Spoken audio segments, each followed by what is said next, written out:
明治23年の初夏、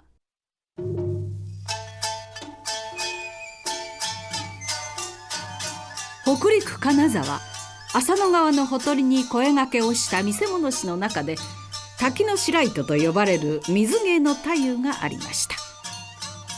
北陸第一の美人にして並ぶものなき水芸師よと人も言い、また我も許しております。大層な人気でございまして、さあいらっしゃいいらっしゃい、評判の水芸は滝の白糸大市だ。さあいらっしゃいいらっしゃい。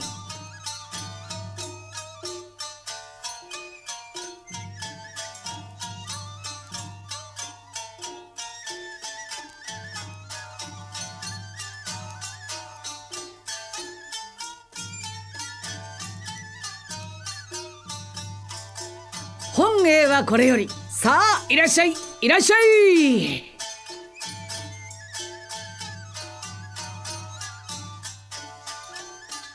北陸名題の芸人として誇り高くまた鉄火な気性の滝の白糸、座長として芸人たちにも慕われておりましたが、どうしたわけか3日ぐらい前から何か思い出しては含み笑い。太夫一人で思い出し笑いなんて罪ですぜ。何かいいことあったんじゃないですか。何もありゃしないよ。だがこれには少々訳がありまして、それはちょうど今から3日ばかり前のこと。高岡からイスルギに向かっている一台の馬車、人力車より速い文明開化の力だというので乗り込んだ人々を尻目に、人力車がこの馬車を追い越してゆく。お客さんが怒り出した。追い越しちゃったよ。おいこら、開化の力馬車ともあろうものが人力車風情に負けて恥辱とは思わんのか。こら別当、お前も男ならもっと負けん気を出したらどうじゃ。無知を当てんか。こら別当、無教育者。馬に聞いてください。私が走ってるんじゃありません。無然としている別当の青年。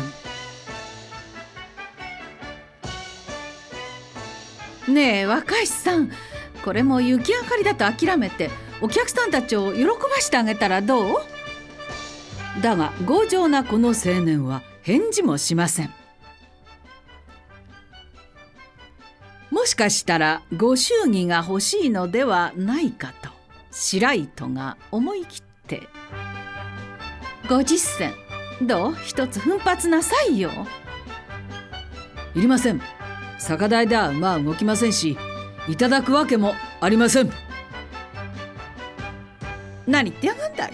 わけもへちまもあるもんか。育児なし馬車が車に負けるなんて、それでも文明開化の力なの？あれを追い抜きゃいいんでしょ。腹を立てた青年は矢庭に鞭を当てて、今度はめちゃくちゃに走り出した。これさ別当さんや、もし若いさん、なんとひっくり返るようなことは、なかろうの。おい、わかりません。馬がけつまずけばそれまでです。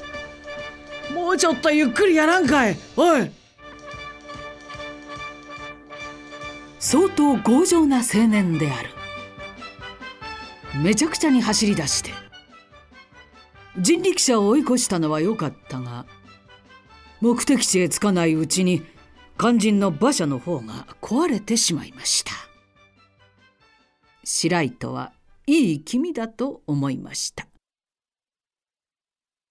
さすが強情なこの青年もこれにはほとほと困ったようです。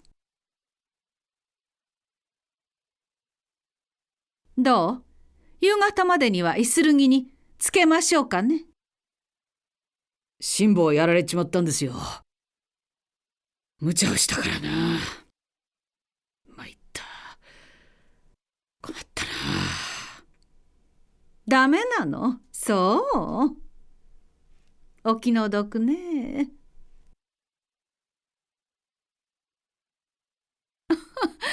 今度は酒代や骨打ちんじゃなお動きそうもありませんね。これが文明開化の利器ですものね。早いとから乗ったのに驚いた文明開化の利器だこと。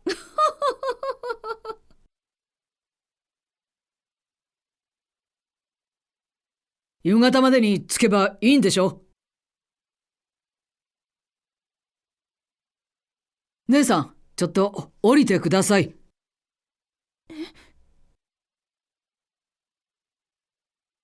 さあ、姉さん、降りてください。何をするの？夕方までにイにお届けするんですよ。さあ。無理やり彼女を下ろすと、白糸を抱いて裸まで走り出した。行っちゃったよ。俺たちはどうなるんだ。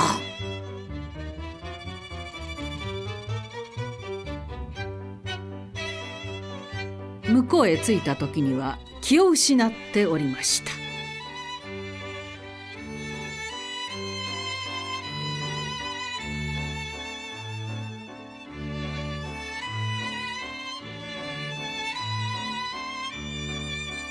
白糸が気がつくと、この青年は高岡の方へ戻ってゆく。今まで会ったことのない毅然としたこの青年が、これまで芸一筋であった白糸の心に深く刻まれたのです。なんという人、あの人。みんなあの人を金さんと呼んでいますよ。そう、金さんね。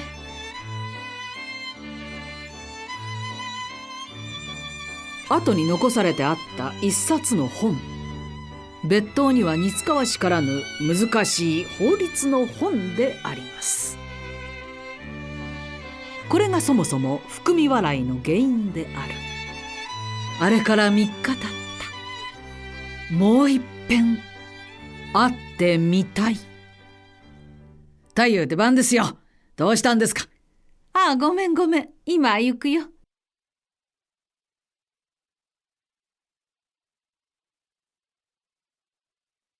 東西お目通りに控えましたるは当座の花形滝の白糸太夫にござりまする。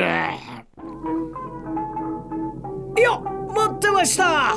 大明神滝の白糸。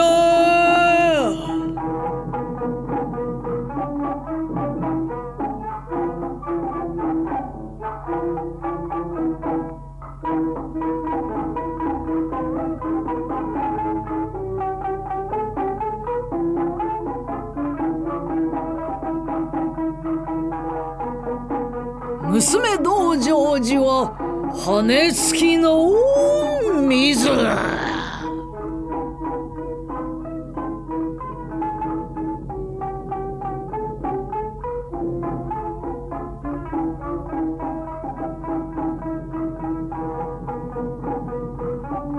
よ、金沢嵐。こら、命取り。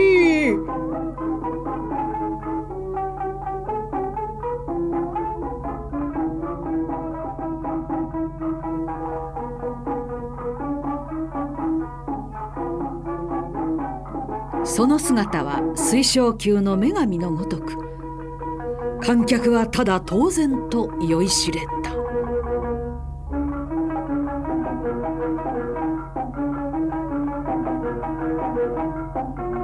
万来の拍手のうちに幕が下ります。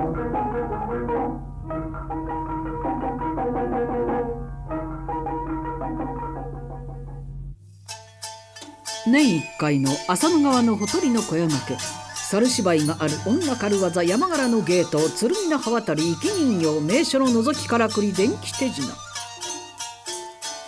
そうした中で白糸の人気がまた大変なものであります。だがしかし、やがて夜の帳が降りる。まるで嘘のように人々の姿が消えて夜が更けてくると、初めて芸人たちの自由な時間になるわけです。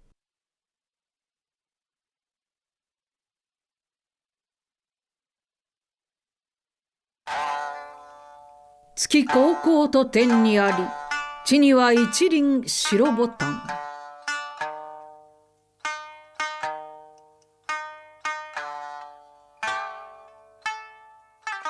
いい月夜だ。寝るには惜しい晩だね。夜風心地よく、聞こえるは川の流れの音のみ。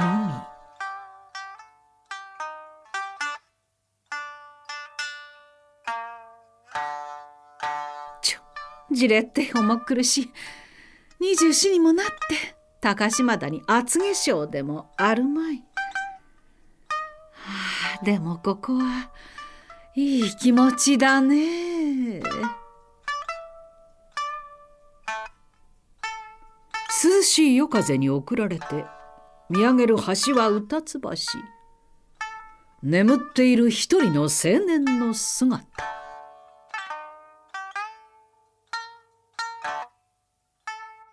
誰だい？木戸番の心臓じゃないかい？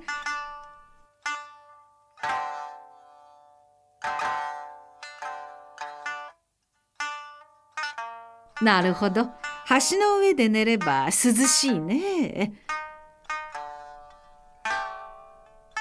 心臓、風邪をひくよ。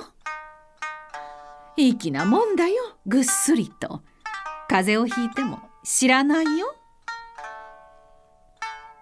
木戸番の心臓と思いきや、月光雲間よりさっと一丈の光を投げた刹那。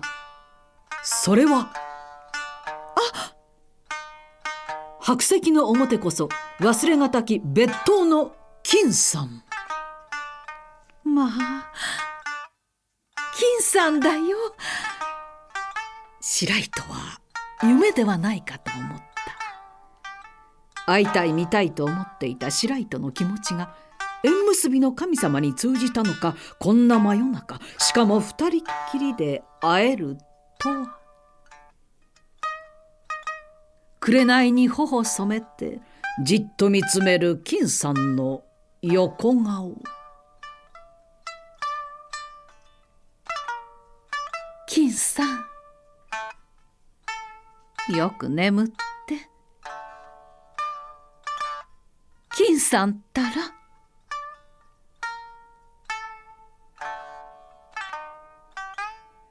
金さん。痛いな。夜露は体に毒ですよ。ああ、毛布を着せてくだすったのはあなたですか。あんた、その後はごきげんよう。はて、どなたでしたか一向存じませんが。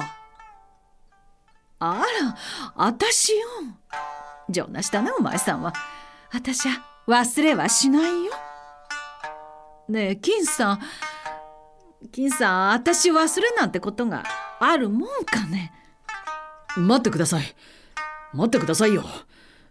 僕が姉さんを。はて。ほら、高岡から馬車に乗った時、人力車と掛けくらをしてね、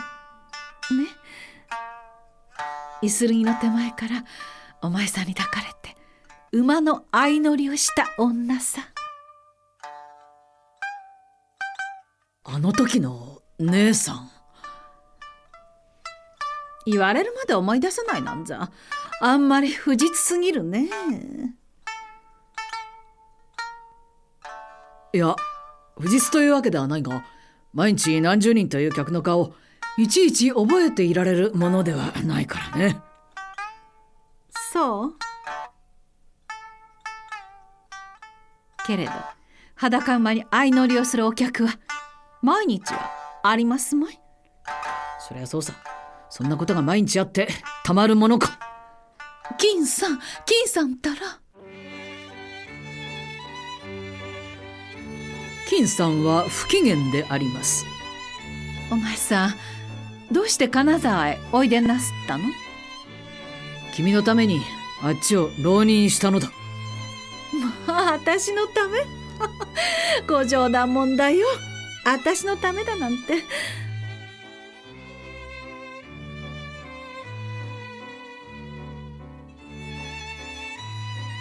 それで怒ってるの？そうねえ、すみませんが一服貸してくださいな。いいでしょ？勝手だな君は。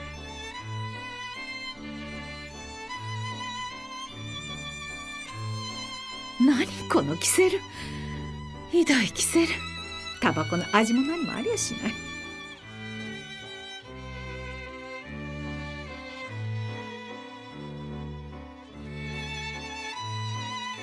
こらごらんな、不精だね。お前さんやもめだね。その男前だったら、でも色の一人や半分はありましょう。バカな。おや、じゃあないの？そんなものはない。そう、本当に？くどいな君は。あ、虫が入っちゃった。取ってちょうだい。どこ？背中よ。葉っぱじゃないか。金さんったら。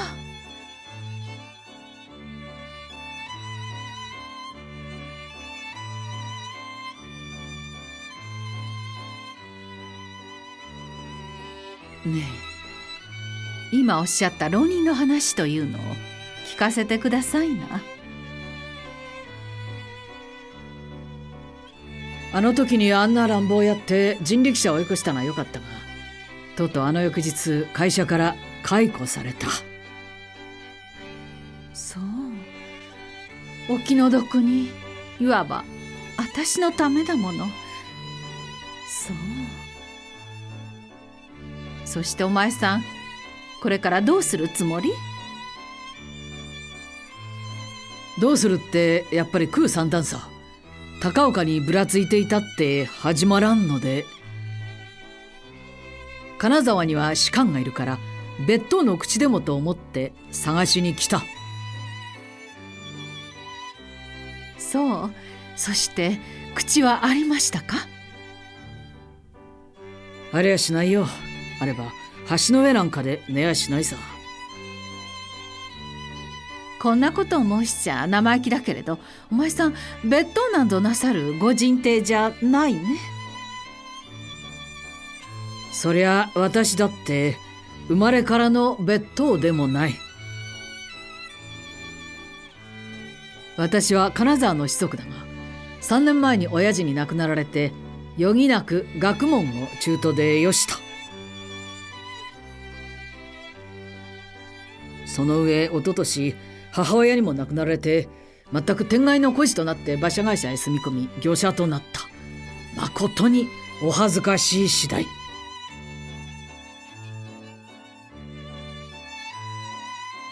しかし私だってこのまま馬方で果てる了見ではない。目的も望みもあるのだが、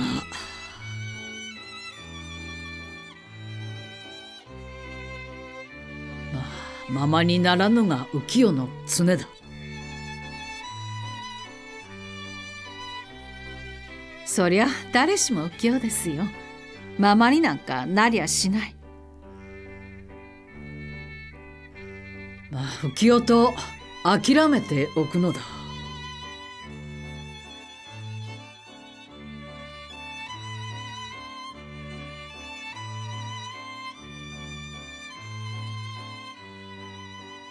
金さん、お前さんの望みとは何ぞその学問のことでしょうね。ああ、法律という学問の修行さ。そう。学問なら金沢などよりいっそ東京へおいでなさればいいのにね。東京？行けりゃ行くさ。でもそこが浮世じゃないか。ままになんかなりゃしない。いいえ、じゃあお前さんおいでなさいな、東京へさ。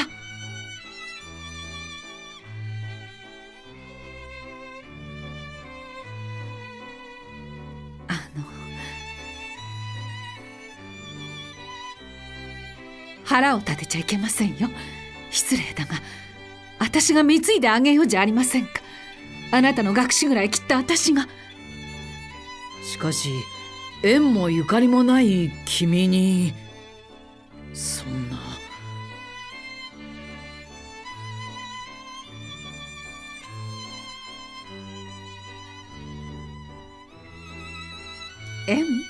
縁というのも初めは他人。今ここで私の心を受けてくだされば、それがつまり縁になるんだろうじゃありませんか。お願い、私に貢がしてください。お地蔵さんに心の中で手を合わせて、白糸は金さんを楽屋へ連れてまいりました。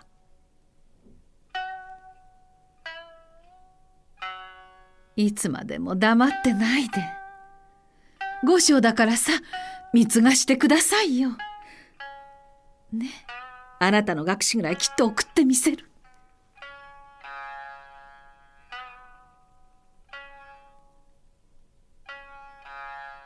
きっとお前さんは立派な人になれますよ。それまで私は見させてもらいたいと思いますのさ。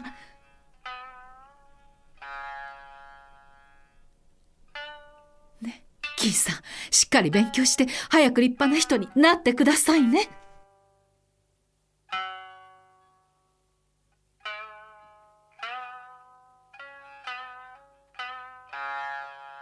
姉さん、せっかくの志、お言葉に甘えてご恩に預かります。私は村越金屋というものです。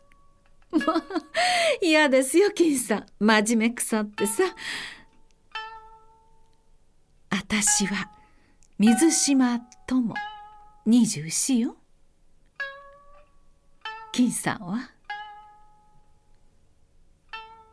僕は25歳です。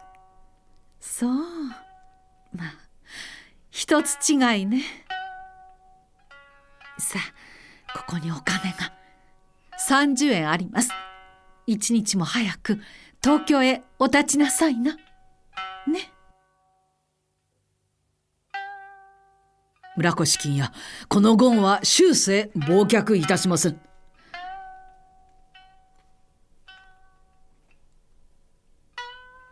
他日、私がいかなる地位を得ても命にかけて報います。あなたの望みを言ってください。どうか。私の望みって、私はお前さんの望みは叶いさえすればそれで満足。いや、それはいけない。いけません。それはただ恩に対する我が身の義務というもので、決して恩人に対する義務ではない。どうぞおっしゃってください。そう、それじゃあ言いましょうか。私、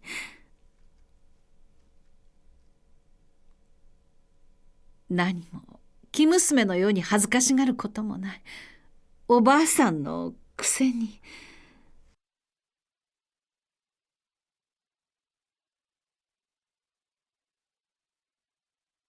私の望みというのはね、お前さんに可愛がってもらいたいのさ。頬あからめながらやっと言った一言。命に代えてもきっと仕送りをしてみせると誓った白糸。滝の白糸と村越金屋は月さえるこの世結ばれたのであります。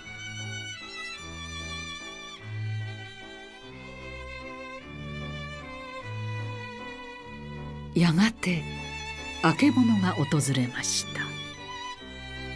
うたつ橋のそば、浅野川のほとりの小屋に書庫を差し染めます。朝も屋の中に見える絵看板やのぼり、金屋はあの姉さんが今評判の水芸の太夫滝の白糸であることを知りました。いやよ、見てはいや。看板ではしがない滝の白糸でも、お前さんとこうして一緒にいるときは、あたしゃ堅気の水島友さ。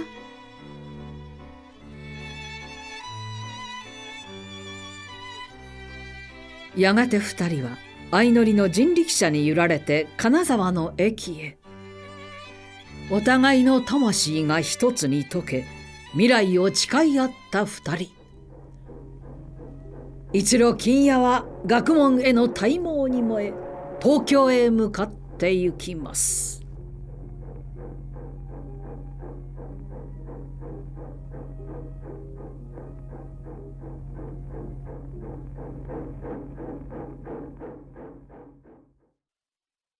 村越金屋が滝の白糸の定規に感じ、東京へ遊学しており、春秋ここに2とせ、瞬く間に歳月が流れ去りました。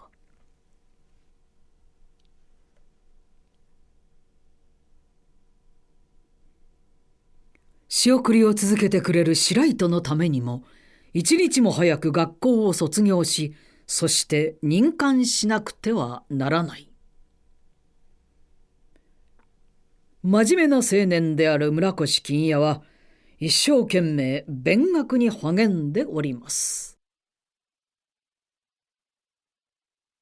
幸いにしてある高等館の長屋門の一部屋を借り受けることができました。何くれとなく面倒を見てくれる親切なおばさんが一人おります。主人が役所から帰ってくる。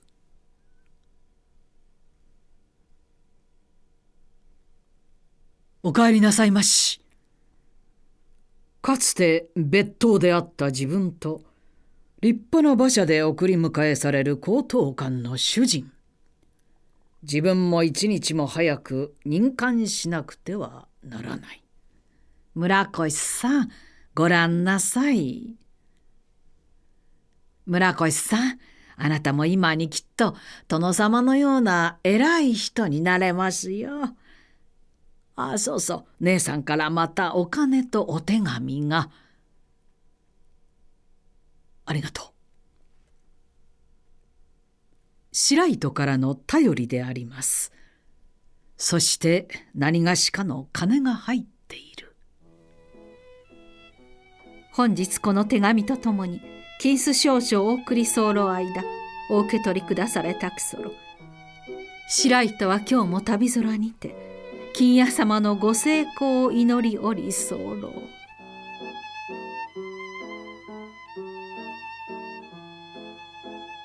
人気のある白糸とはいえ、やはり浮草家業。決して良き日々ばかりではない。辛い時がある。苦しい時がある。だがその胸に燃える金屋への恋が、彼女にいかなる辛苦にも耐えうる強靭さを与えておりました。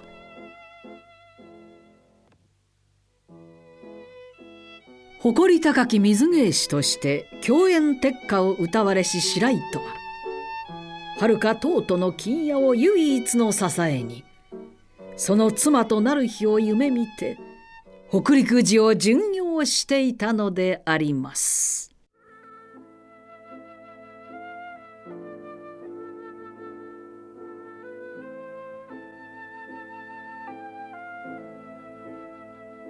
だが夏が過ぎ、秋風が吹き、やがてそれが木枯らしの風に変わり、山の頂に白いものが見える頃、夏物の水芸は大一座で行くわけにもいかず、小一座にまとまります。芸人にとってまことにつらい冬枯れ。そうした時に高利で金を貸している高利貸し岩渕剛蔵という男がおりました。どうしたい？おっか、おい。これだけ。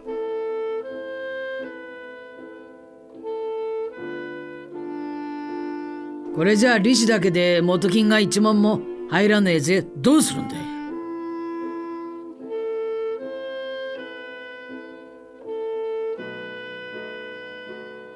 おいおっかん、どうにかしねえ。おい。ないよ。何、次場所の直江津へ行けばなんとかしますよ。だから直江津さあな、冬枯れに向かって夏物の水芸と合同じゃまあごなんだろうね。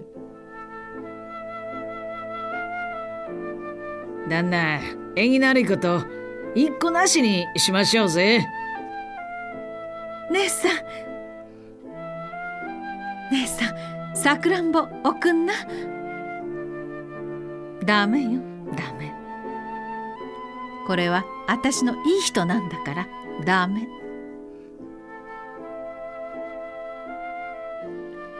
それより心臓にうどんでも食べさせておもらい、なでしこちゃん。嫌な姉さん。一座の花形なでしこと木戸番の心臓の中は誰でも知っている恋仲。うどんでも食わしてやるよ。猿芝居とも今日でお別れ。長松さんや、明日はどこへお行きだね。はい、大正寺へ参じます。そう。まあせいぜいお当てなさいね。ありがとうございます。姉さんもどうぞ。水芸は夏のもの。年を越して春の雪解けまではダメですよ。いいえ、姉さんの人気でしたら大丈夫でございますよ。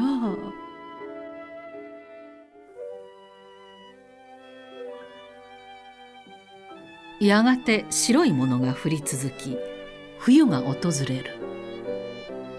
興行を打つことができず、一座の者は休みが続く。だがしかし東京へは仕送りをしなくてはなりません。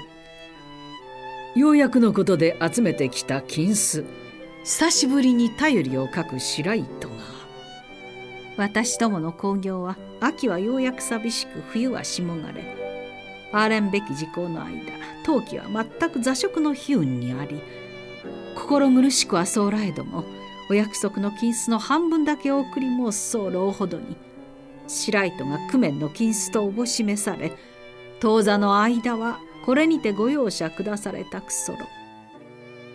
やがて春とも相なりそうらあば、必ずこの埋め合わせはいたすべくそろ。ご懸念なくご勉学に努められたくそろ。そして最後には村越友と、村越友、その言葉が白糸を慰めます。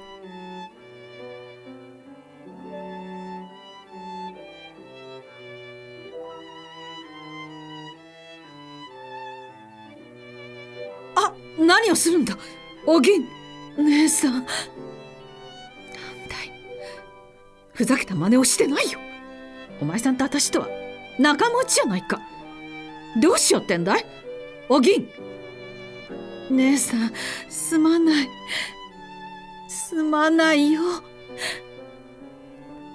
堪にしておくれ白糸姉さん。訳を言ったところでこの霜枯れの冬のこと、所詮貸してはもらえまいと思ったし、それに私はすまない。当たり前さ。人が八方稼ぎ回ってやっと工面したこのお金、そうそうお前の酒代にされてたまるかい。お銀。姉さん、酒代じゃないんだよ。酒代を盗むなんて、そんなあずましい女に見られちゃ私は悲しい。おっかさんが死にそうなんだよ。どうしよう姉さん。東京にいるおっかさんの惜しみに会いたいばっかりに。私はもういても立ってもいられなくなってるんだよ。姉さん、姉さん、辛いんだよ。おっかさんの死に目に前ず、この上南に苦しめられて生きてるくらいなら、姉さんご承諾、私を殺しておくれ。死んだ方がマシだよ。姉さん殺しておくれ、殺しておくれ。お黙り。何言ってやがんだい。いくら泣いてもこのお金はお前にやってたまるものか。出てっておくれ。さあ出ておいきったら。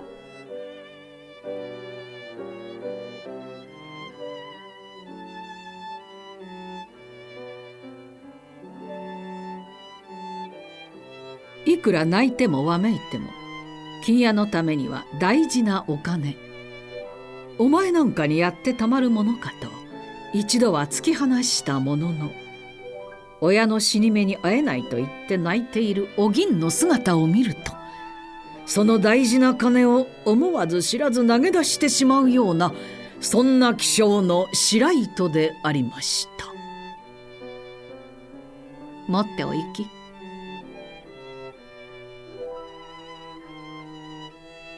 これを私に？すまない姉さん、私は一生恩に来ますよ。お前さん、私にとって本当に生き仏様だ。ありがたい、ありがたい。すまない。おだてんなおよし。命に関わることだから私はお金をあげたまでさ。さっさと出てっておくれ。さあ出てお行き。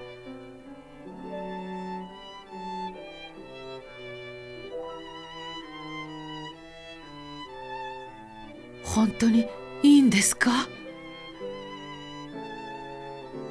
だがお銀はその晩のうちに若い座員と駆け落ちをする。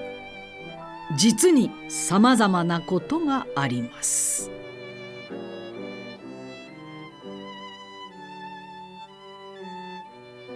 休みが続く。女房に逃げられて南京出羽内は機嫌が悪い。みんなしょんぼりしている中で、ただ若いなでしこと新蔵の2人だけはいつも明るく楽しそうである。楽しそうな2人。私だってもう少しの辛抱だ。新蔵、周りに人がいるんだよ。どうもすいません姉さん。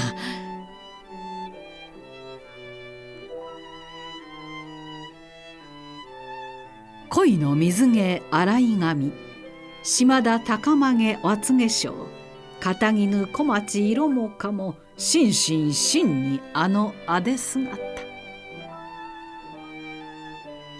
懐かしい思い出のうたつ橋が思い出される。もう少しの辛抱だ。溶けた黒髪並木を走る。胸に抱かれた馬の上。縄手追い分け旅の空。いい女だな。ダメですよ太夫は。何しろ東京の色男に色気としゃばっ気が一緒になってまるで夢中なんだからね。ダメですよ。何、金づくで一度は。おっと、あれはダメですけど。旦那、向こうのはどうです？若い娘ですよ、ほら。なでしこです。お気に入りましたか？なでしこ、かわいい女だな。大丈夫か？あいつ足の一座のものですから頼んだぞ。やっと小屋が開きました。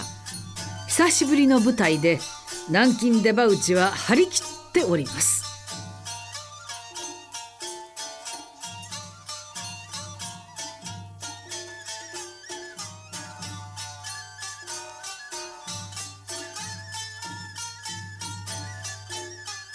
客の入りは少ない。だが今晩は金づくで若いなでしこを自分のものにできると、高利貸しの岩渕剛蔵が舞台を凝視しております。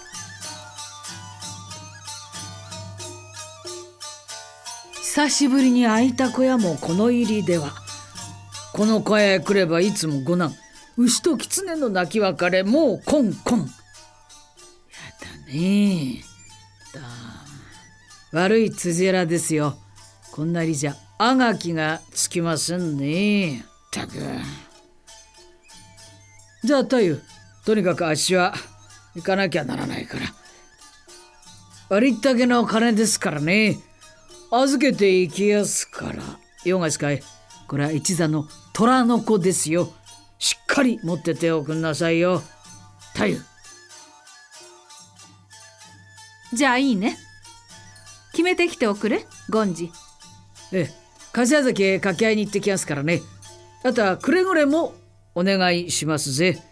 間違いのねえように一つ。じゃあ行ってまいりやす。お、いいのを決めてくるぞ。いってらっしゃい。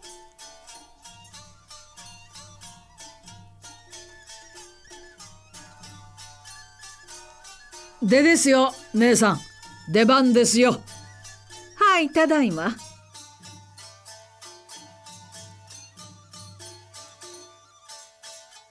南京出刃打ちが舞台から降りて、代わりに白糸が登った時、待ちかねたように奈落から木戸番の心臓がなでしこを呼びました。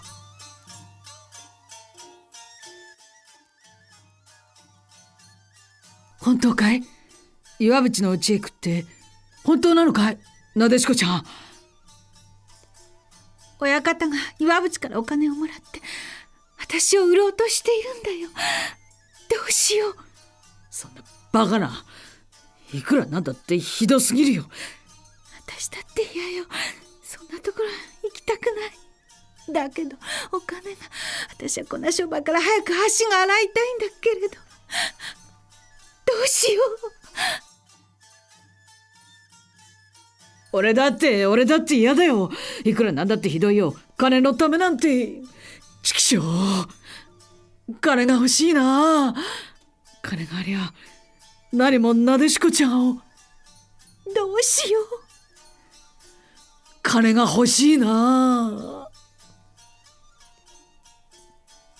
あ、いた。やっぱりここにやがった。いや野郎、もう現場抑えたからな。今度こそ離さないぞ。またこんなところで合いびきをしてやる。不定野郎だ。おめえの座長のところへ連れてってやる。こっちへ来い。お願いです。新さんが悪いんじゃないんです。待ってください、親方。うるせえ親方、うるせえ。さあこっちへ来い。旦那、そいつを逃がさないように一つ押さえておくんなさいよ。お願いですから、どうか。おい、静かにしな。お前今晩。嫌です。話してください。話して。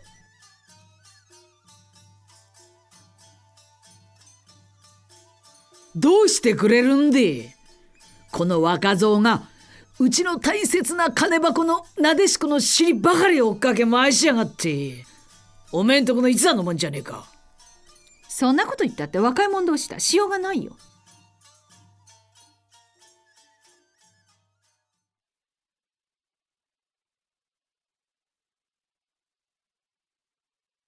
こんなごたごたがあって、その晩なでしこは岩淵のところへ行かないで済んだ。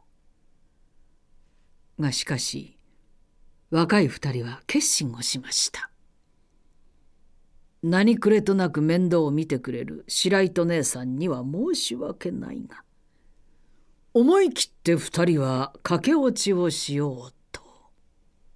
なでしこちゃん、今から行けば一番の汽車に間に合うよ。なるべく荷物は少なくして。白糸姉さんには申し訳ないが早く行こう。お待ち。姉さん。駅なんか行ったらすぐ捕まっちまうよ。バカだね。さあ裏へお回り。裏に小舟があるから。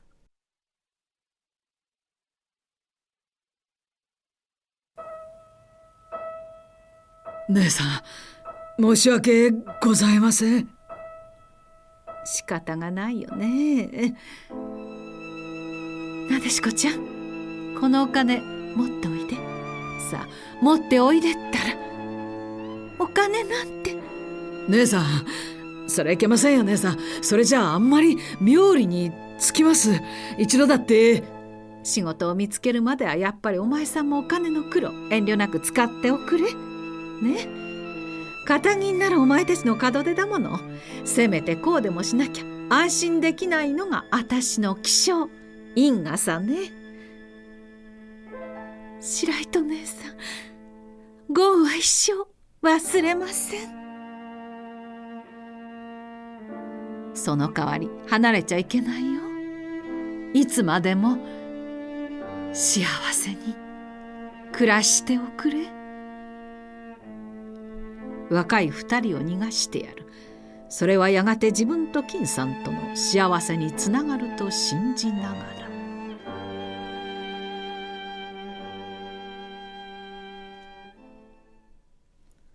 いやいやいや、どうしたんだいなでしこ。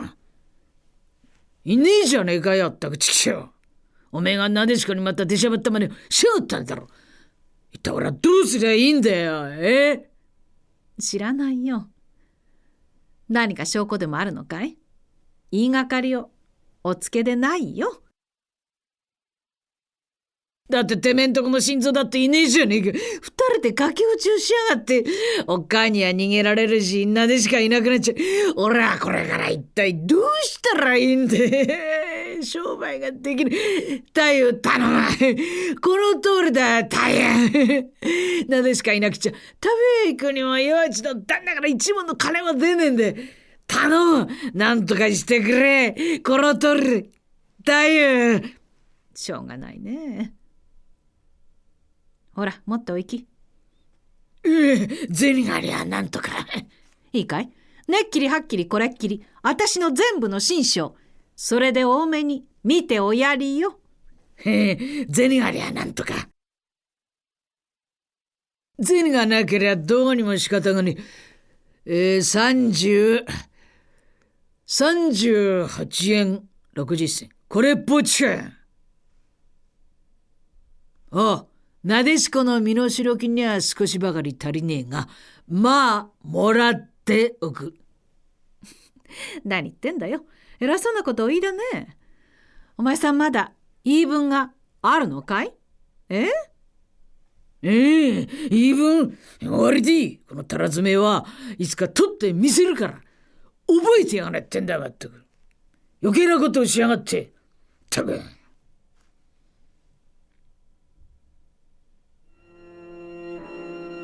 よかった。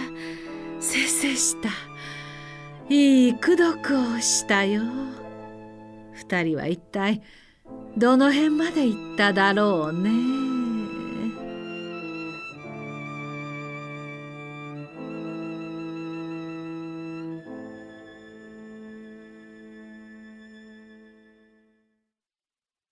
先乗りから帰ってきた権次、持っていたお金を全部使ってしまったというので、驚いたねえと。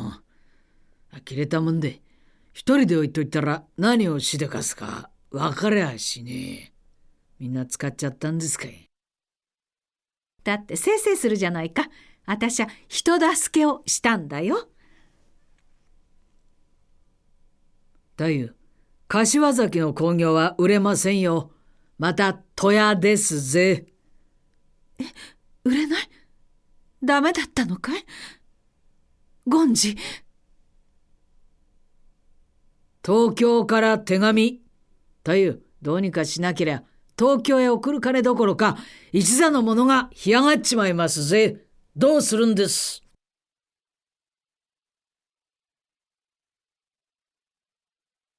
あれ以来仕送りをしていない。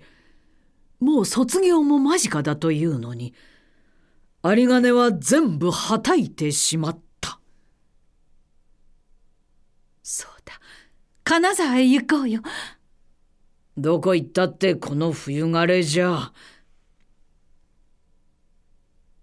でもさ、あそこは地元だもの。ごひいき様だけでもなんとかなるだろ。行こうよ。この冬枯れじゃダメですよ。白糸は金屋に手紙をしたためます。この度の佐渡の興行もあしからず、近日中に金沢へ参る手配と相なり申し候。その節はお約束の金子きっと送り申し参らすつもりにてござ候まま、しばらくの間お待ちくだされたくそう。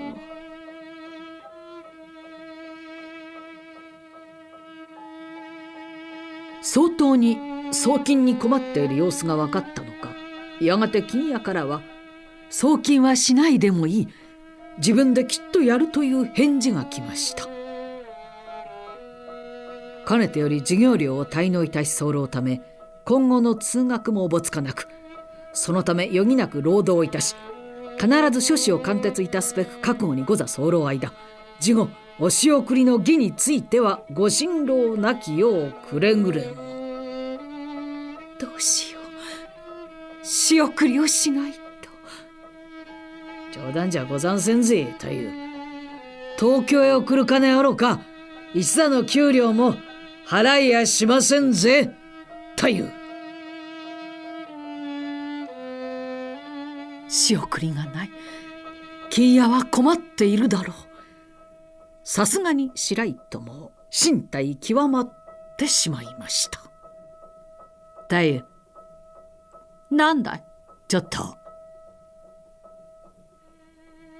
なんだい。あそこのひふみよ7番目の旦那、どうです？あの男は輸入問屋の主で豪勢な物持ちだそうですぜ。なんだよ、どうだって言うんだよ。私そうじゃないんですよ太夫。滝の白糸の頼みでありゃ色気抜きで金を貸そうじゃないかとこう言ってるんで、一度だけ頼んでごらんなさいよ太夫。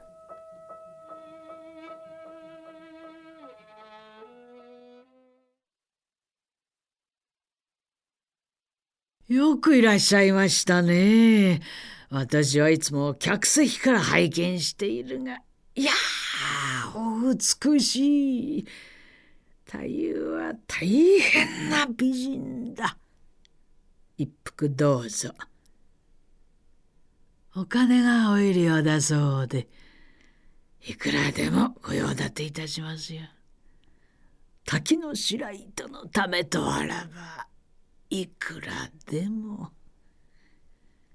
まったくこれは天女が舞い降りたようだ。眼福ですな。おっと、そこのところこういうようにしていただきたい。うちは表の方でしてな。どのぐらいお入り用ですか？30円でも50円でも100円でもよろしい。太夫、魚心あらば。何をするんですよ。これはきつい。私は色気抜きでお金を拝借に上がったんです。ねえ、あなた子供じゃないんだから分かってるでしょう太夫。滝の白糸甘く見ましたね。お断りだよ。太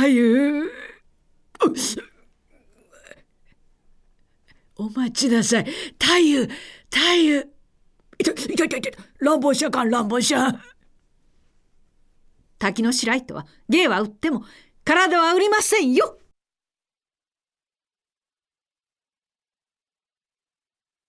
芸は売っても体は売らないと啖呵を切ったものの、金策のあてはなく、白糸はほとほと講じ果てました。思い余った彼女は金沢へ来た。そして高利貸し岩渕剛蔵の言いなりになるという約束のもとに300円の金を手に入れるのであります。無造作に大金を与えた岩渕剛蔵は打数のごとき眼で白糸を凝視する。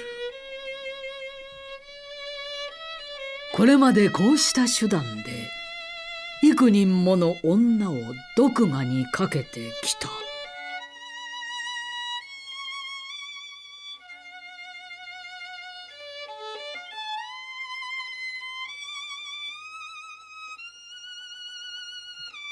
それは白糸にとって悪夢のごとき一時でありました。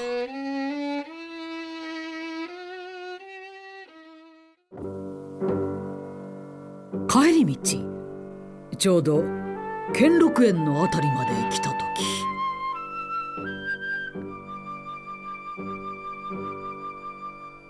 何をする？金を出せ。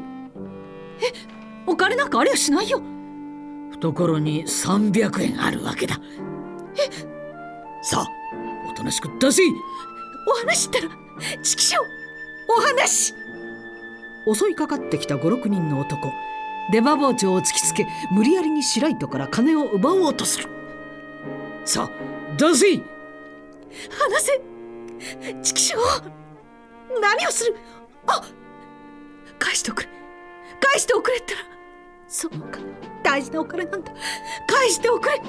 うるせえ。返しておくれったら、お願いだから。うるせえ。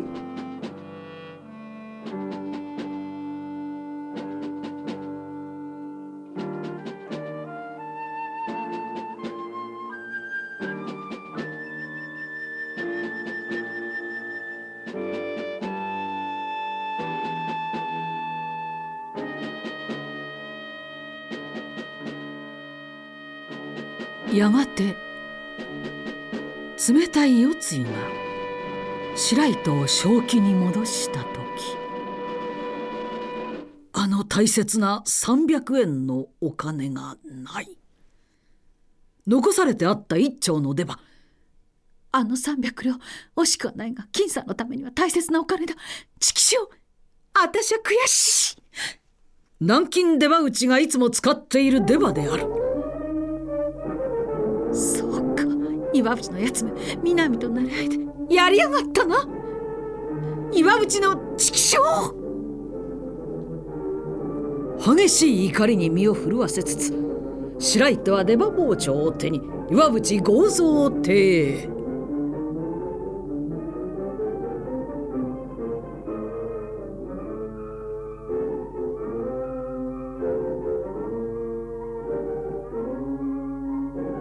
岩淵、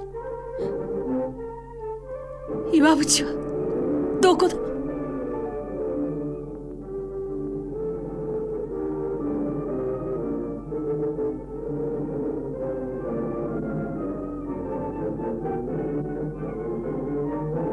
岩淵、帰ってきたか。筋書き通りだな。お金を返し、南となり合いで私から取ったお金、さあお返し。出刃か。ゆすりだな。戻ってくるように筋書きはなっていたんだ。話せ、ちきしょう。もう一遍可愛がってやる。白糸。何をする。話せ、話せ、ちきしょう。さあこっちへ来い。話せ、話せ。うわあ。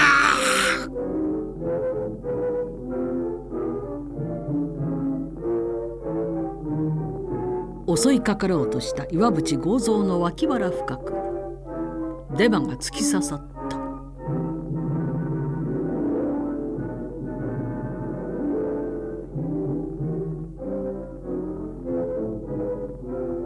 人を殺した。人殺しをしてしまった。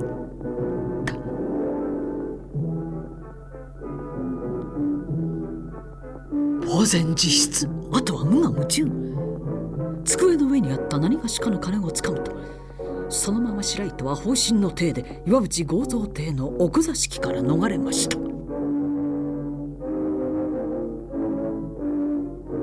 恐ろしい殺人を犯した。捕まれば死刑。殺される前に会いたい。一目だけ金さんに会いたい。金屋の面影を胸に白糸は金沢の駅へ。そして夜行列車に飛び乗り、一路恋しい金屋の住む東京へと向かったのであります。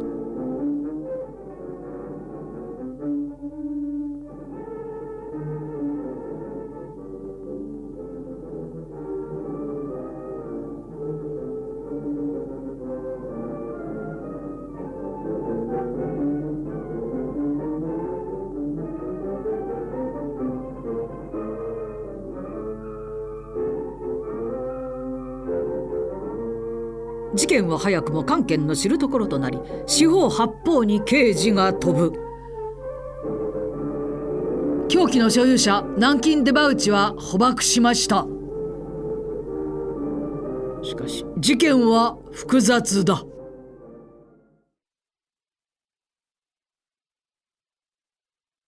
あれ以来水戸瀬の歳月が流れ去った。ところがきだけを頼りにようやくのことで東京までやってまいりました。白糸は村越金屋の家を探します。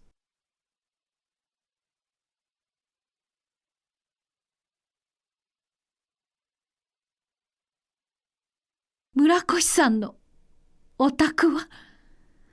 村越さんの家ですか。村越金屋さんはこのお屋敷の御門にいますよ。おばさんがいるから聞いてごらんなさい。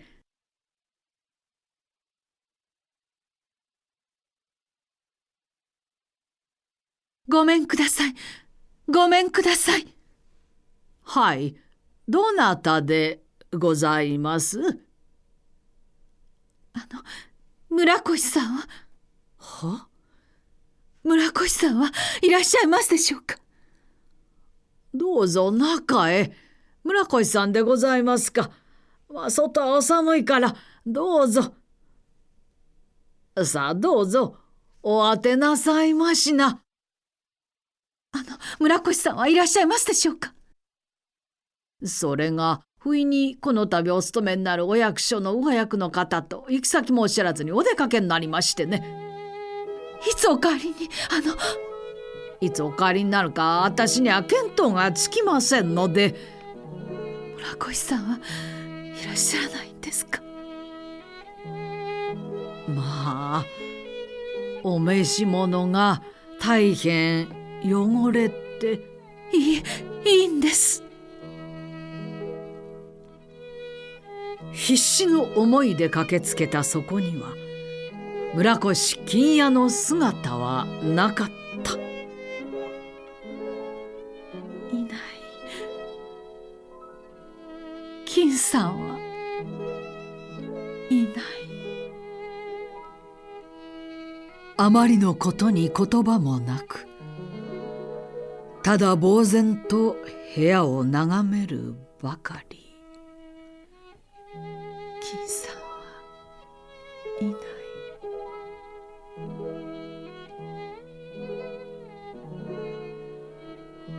さあお当てなさいましな。せっかくでございましたね。すみませんがお帰りになったら村越様へこのお金をあげてください。さいですか。とにかくお預かりしておきます。本当にせっかくでございましたね。何としても金屋にお金を届けたい。捕まる前に一目恋しい人に会いたい。しかしその思いはかなわず、わずかにこの部屋の中に金屋の佇まいが残っている。ここで金さんは勉強して、ここが村越さんのお部屋なんですのね。はい。真面目な方でございますからね。ここで村越様はいつもお役所からご帰還になる殿様をご覧になっては、僕も早くあんなに偉くなりたいとおっしゃっていましたがね。何でも村越様には本当に良いお姉様がおありだそうでしてね。お姉さんのことを、いつもそのお姉様のことを思っては一生懸命ご勉強なすっておいででした。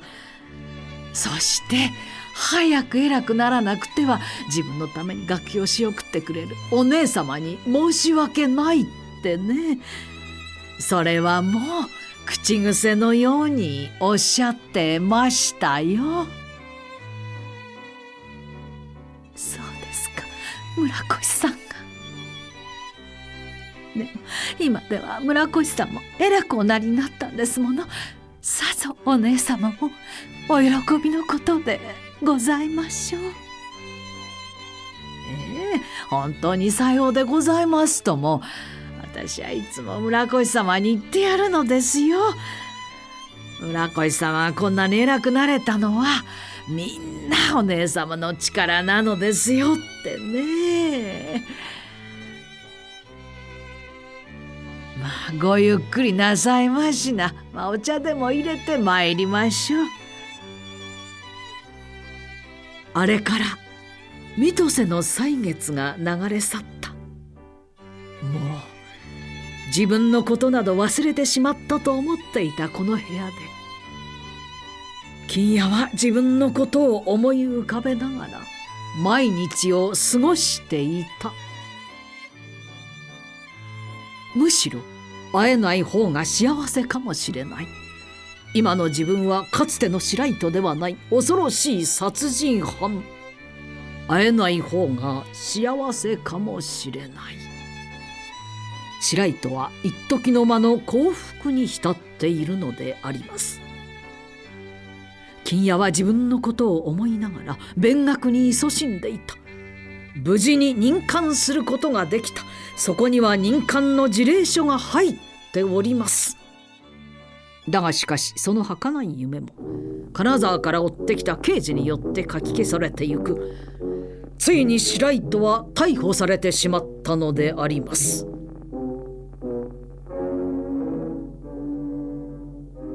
流星散りて風少々。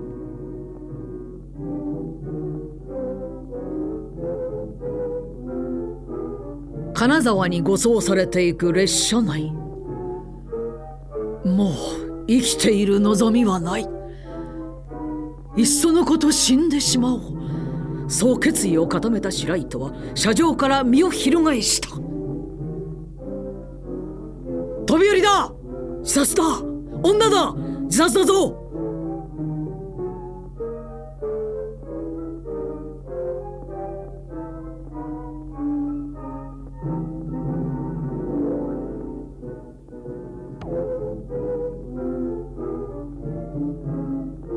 まことに偶然ではありますが、その近くにささやかな蕎麦屋を開いている若夫婦、それが新蔵となでしこであったのです。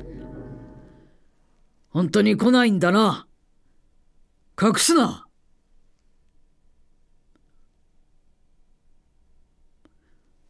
隠してはためにならんぞ。よし、家探しをする。早速刑事がやってまいりました。この辺一帯では他に身寄りがない。お前たちぐらいだ。今はいないかもしれないが、もし来たらすぐに警察に届けるように。いいか？分かったな。必ず届けるんだぞ。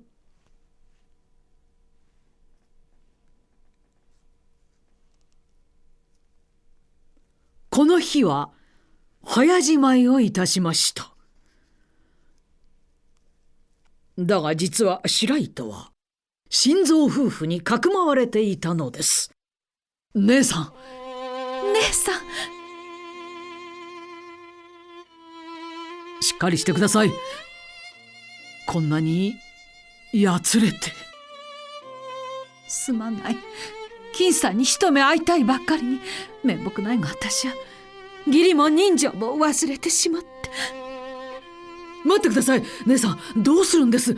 表へ出ちゃ危ない姉さん。私がいてはお前たちにこの上迷惑をかけるばかり。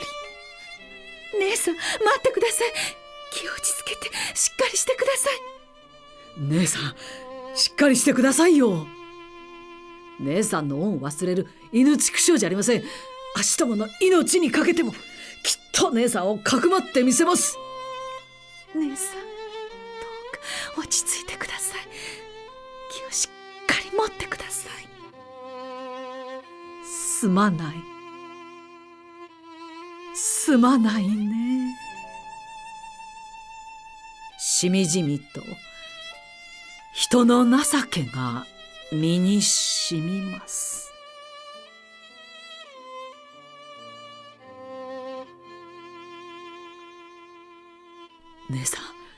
姉さんの大好きなさくらんぼですよ。これでも食べて元気を出してください。心臓すまないね。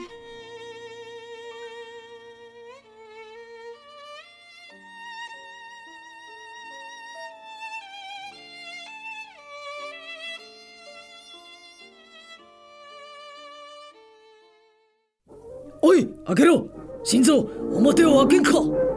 ちきしょう。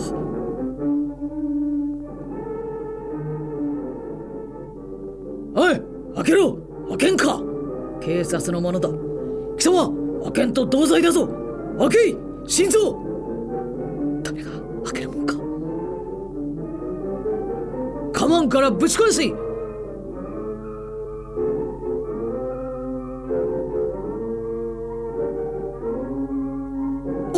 裏から逃げた。待て。いや違う、これはお上だ。この語り部。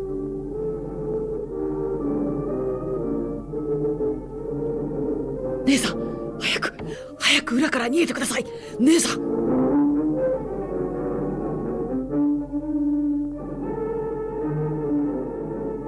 白糸、あまりお上に手数をかけるものではない。白糸はついに逮捕されました。郡樫の岩渕剛蔵殺しに水芸の太夫滝野白糸が捕まったというので、金沢の町は大変な騒ぎとなりました。白糸が捕まった。取ったと南が言うのに白糸の方が知らねえというのはおかしな話さ。もっとくだ。ということはだ。つまりなんだな。滝野白糸も少し臭いぜ。そうだろ。黙れ。何を言う。いいか。誰が何と言おうと犯人は南に違いねえ。わしはそう確信しとる。余震判事が取り調べております。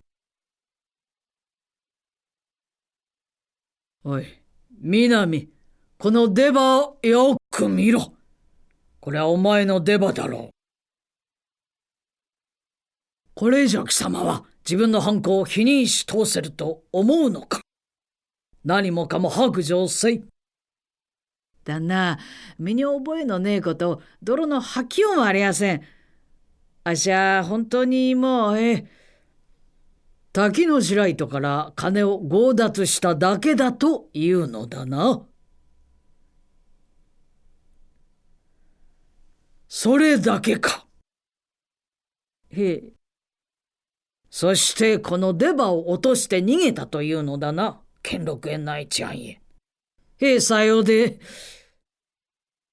おかしいではないか。その出刃がどうして岩渕剛蔵邸にあったんだ。嘘を言うとためにならんぞ。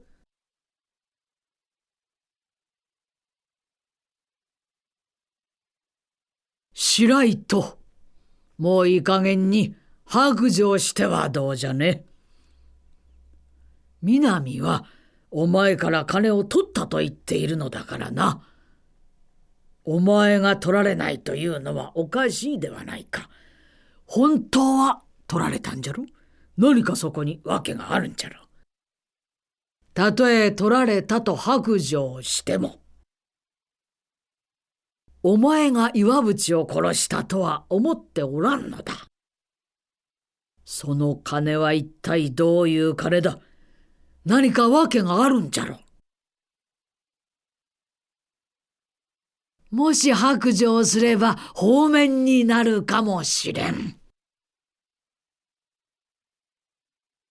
どうじゃ、お前は自由の身になりたくはないか。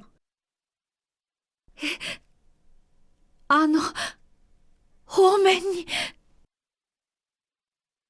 これは血のついているお前の羽織。これに覚えがあるだろう。そしてこの出刃。お前は金を取られたに相違あるまい。兼六園の中で南に金を取られた。その金は一体どういう金だ。訳があるんじゃろ。金を取られたに相違あるまい。何もかも言いなさい。正直に申し述べよ。その金は一体どうした。言いなさい。何とおっしゃっても取られた覚えはございません。事件は複雑であります。真犯人は一体誰か。金沢の町は大層な騒ぎとなりました。どのみち命のない者とは諦めてはいるものの、一時だけでもこの罪を言い逃れてお仕置きを受ける前に一目金さんに会いたい。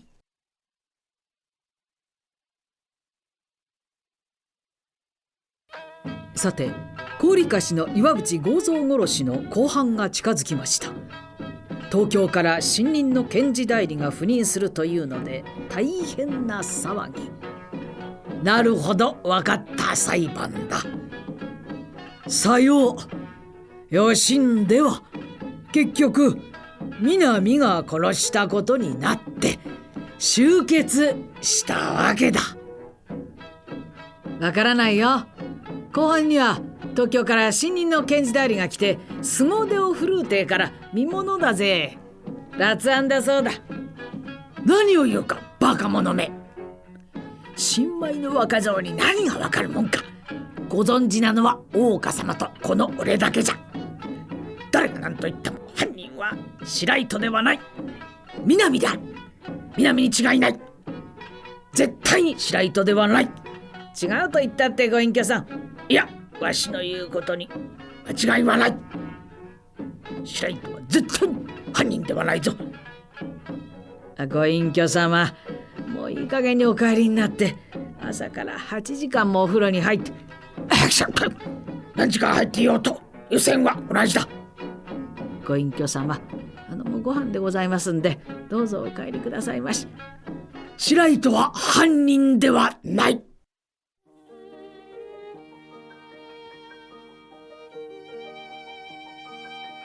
冬来たりなば春遠からじ。いつしか雪の間から新しい芽が顔を出す。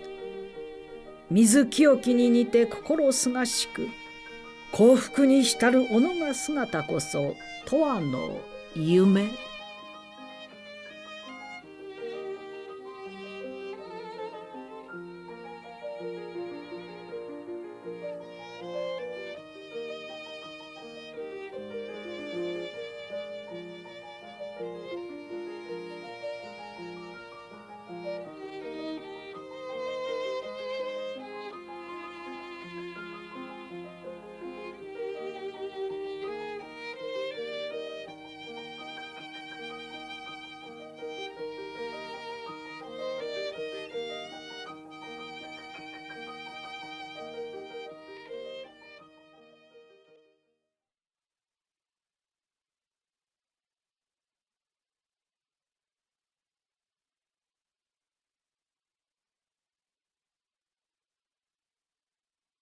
新任の検事代理様が特に今すぐお前に会いたいとおっしゃるのだ。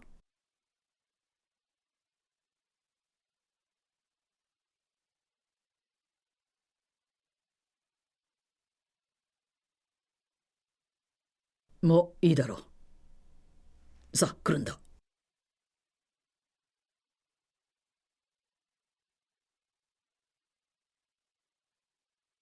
引っ立てられてゆく滝の白糸。後半の日は容赦なく近づいておりました。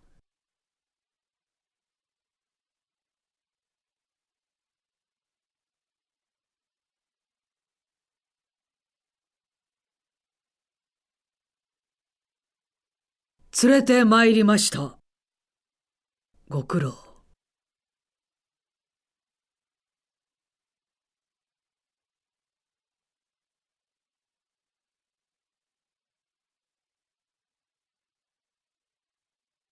おかけなさい。聞き覚えのある声に白糸はハッとした。信じられなかった。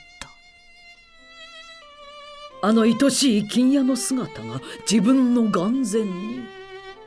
立派な検事の姿で、それに控えなんと惨めな己が姿。自分は恐ろしい殺人犯。皮肉な運命の再会。北陸の名家と歌われし小野が誇りはみじんに砕け散った。再会の喜びは誇りと矜持が砕かれた一瞬でもあった。がしかし金屋の今日あるは小野が支えあらばこそ。金屋を世に出したのは自分である。彼女のうちに今新たな誇りが喜びが目覚めたのであります。眠れますか。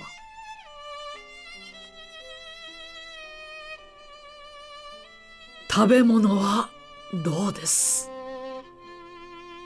何か不自由なものはありませんか。私がこんなに出世したのもみんなあなたの親身も及ばぬお力添えのおかげです。ありがとうございました。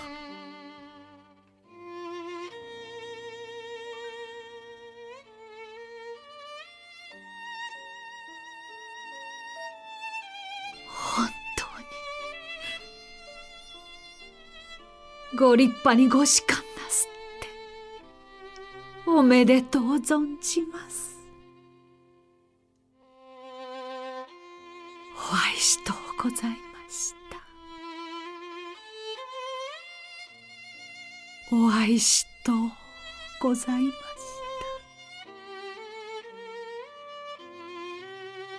た。お愛しとうございました。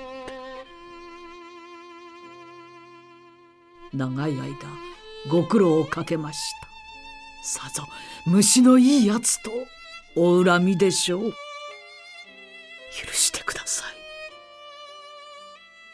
い。いいえ、ただ一目お会いしたいばっかり生きながらえてまいりました。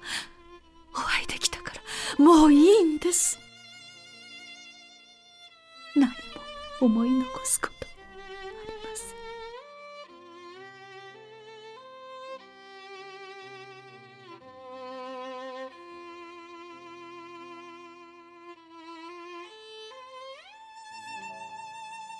さあ調べてください。あなたは検事様、私は罪人です。調べてください。調べてください。調べてください。どうして恩人のあなたを調べるなんて、そんなことができるものですか。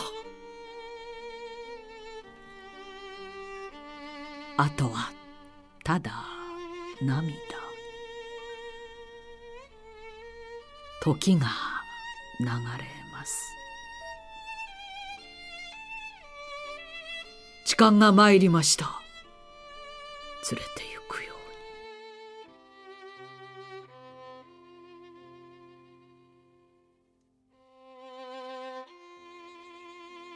うに。なんという無情な運命の再会か。この度の高利貸し岩渕剛三殺害事件。あの時渡されたあの金、もしかしたらこの事件に関係があるのではと。身なりはあまりよくありませんでしたが、器量の良い25、6の女の人でしたよ。あなたのことをいろいろ尋ねては泣いていましたがね。あの時届けられたあの金が、もしもこの事件に関係があるとしたら、すべては自分のために犯した罪。どうして恩人を罪に陥れることができよう。自分こそ法廷に立つべきだ。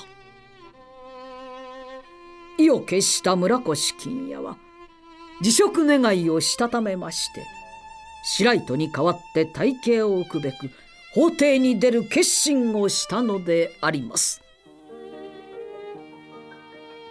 再び白糸の官房を訪れます。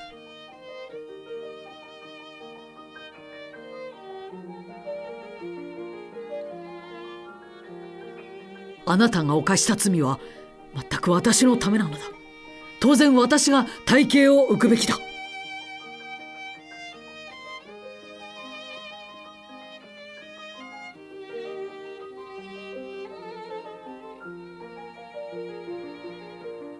恩人を罪に陥れるような残酷なことはできない。私が大刑を受けます。何をおっしゃるんです。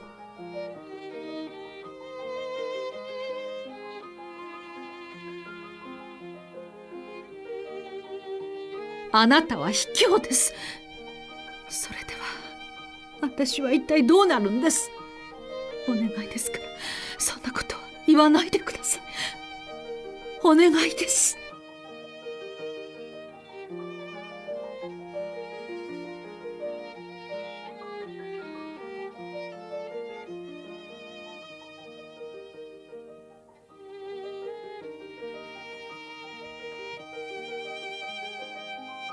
あなたの出世のために命を投げ出した私だもの。いつ死んでも本望です。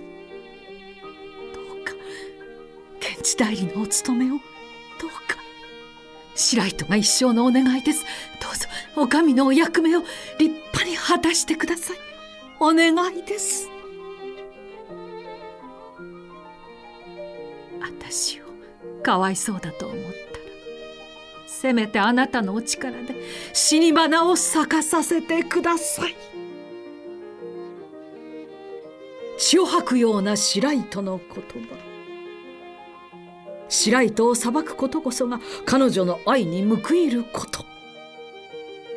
意を決した村越金也は検事代理として法廷に立つべく補助を固めたのであります。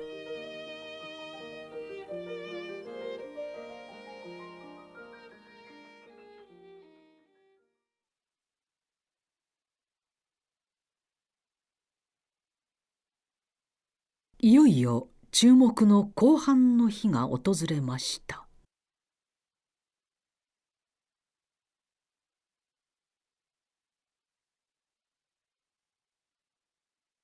特に今回は東京から新任の検事代理が赴任して辣腕を振るうというので、また水芸の太夫滝野白糸が出廷するというので、傍聴席は満員でありました。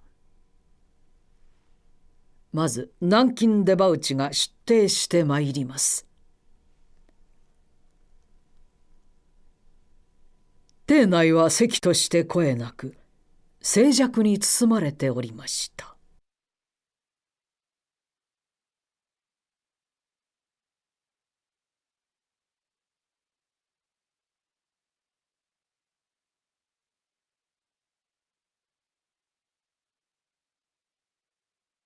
南京出羽内、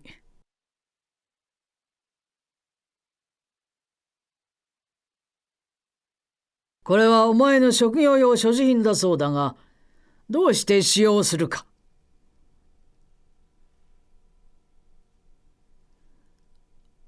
これはあっしが舞台で使っておりまして、と打ちますのがあっしの商売なんでございやして、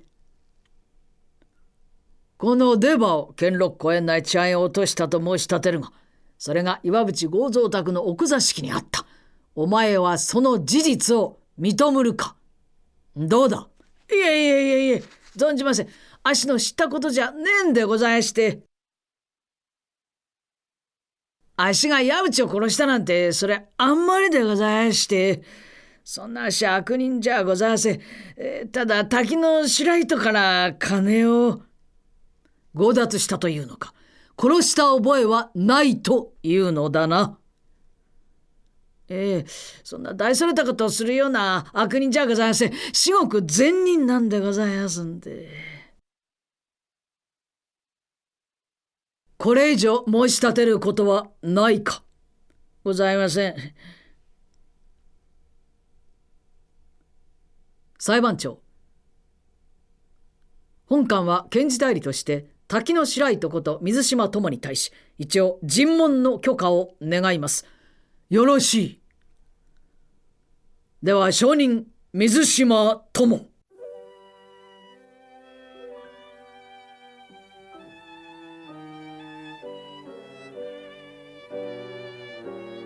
白糸が出廷して傍聴席はざわめきました。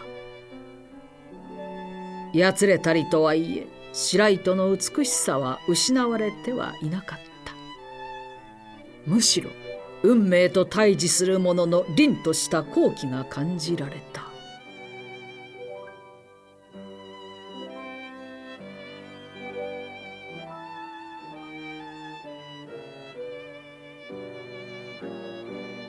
水島友、強盗殺人事件について証人として尋問する。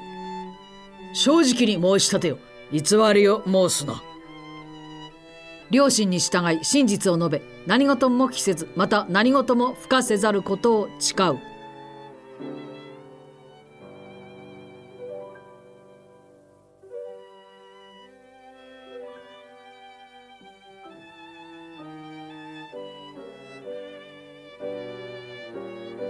村越検事代理。水島友、村越金谷が本官が改めて尋問するが、包まず事実を申せ。邸内に毅然たる声が響く。威厳に満ちた金谷の姿。白糸は限りなく嬉しかった。まあ、ご立派に。その方は全く金を取られた覚えはないのか。偽りを申すな。たとえ偽りをもって一時を免れるとも、天知る地知る我知るで、いつがいつまで知れずにはおらんぞ。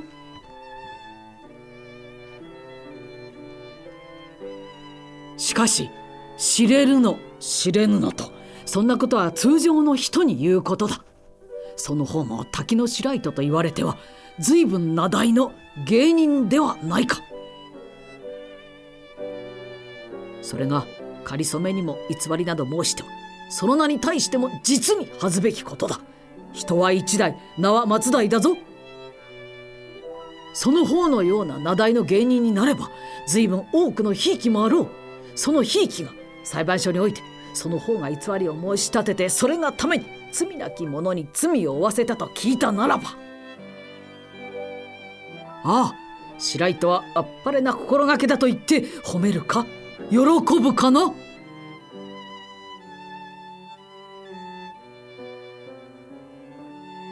もし本官がその方のひいきであったなら、今日限り愛想を尽かして、以来は道で会おうとも唾も仕掛けんな。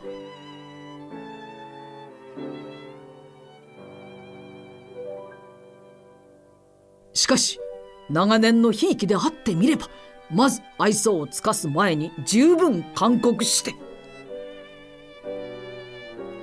卑怯千万な偽りの申し立てなどは命に代えてもさせんつもりだ。正直に申し述べるように。金谷に検事代理の職責を見事に果たさせた滝野白糸。ついに白糸は実は取られました。ここにいるこの南に取られたのに相違ありません。ほらごらんなせ、あっしは至極善人なんで、しかとさようか。相違ございません。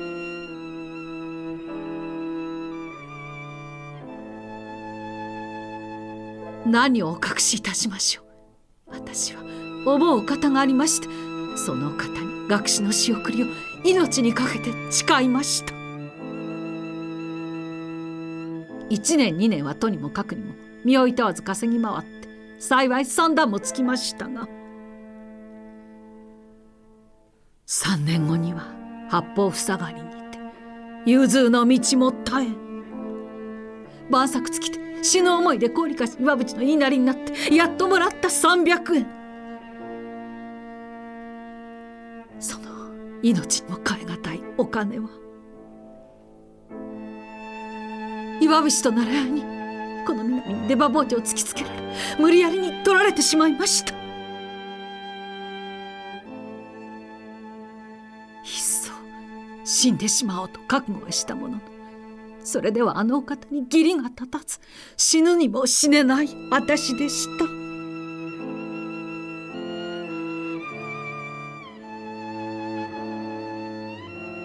私は南が忘れていった出刃包丁片手に岩淵の家へ。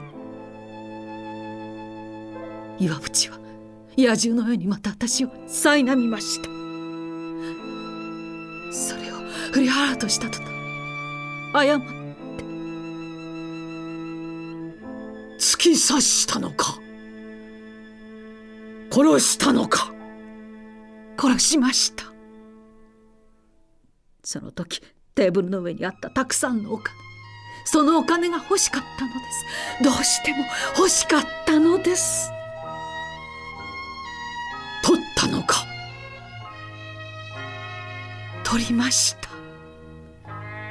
金屋に立派に職責を果たさせた後、白糸は舌を噛み切り命を絶ったのであります。金屋もまた白糸の後を追い、浅野川のほとりでピストル自殺を遂げたのであります。その思い出の春の月は霊峰白山の雪を照らし、二つ強化に溶けて流れて紅の涙となりて散り手を割りぬ。風の吹き雪ぞ降る世の北陸に今なお残る語り草、悲恋滝の白糸の完結であります。